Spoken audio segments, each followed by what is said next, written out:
Welcome to Maths for Week 2, Year 5. This week we'll be looking at addition and subtraction, and our learning intention for this week is we are learning to select and apply appropriate strategies for addition and subtraction. So the first thing I'm thinking about is what are some of those strategies that I might use. Now, I know for addition, some of the strategies I might think about using are the split strategy,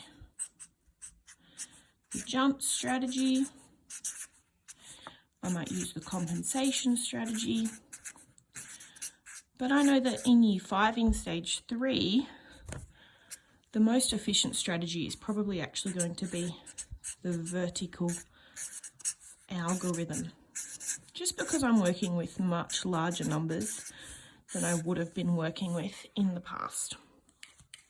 Same with the subtraction.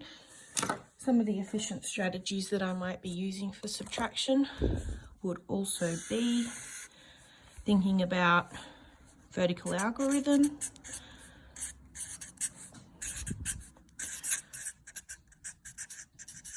I also know that I'm going to have to trade or borrow, but I can go back to the split strategy or compensation or any other strategies that I might want if I choose. Now, I've only chosen a few of the success criteria points out for today because we're not going to be looking at all of them straight away. So we know we'll be successful when we can select or use efficient mental and written strategies to solve addition and subtraction problems.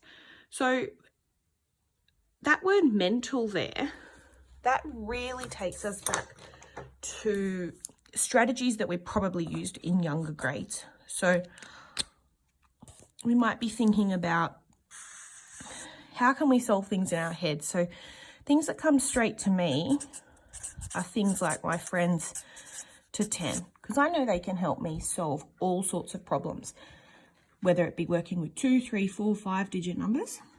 I know I'm going to be thinking about doubles. I'm going to be thinking about near doubles. And any other strategies that you might use in your head. You might use compensation strategies. I know that a lot of you use those when you did your MAI at the start of the year. And then the written strategies. So written strategies is looking more at that algorithm.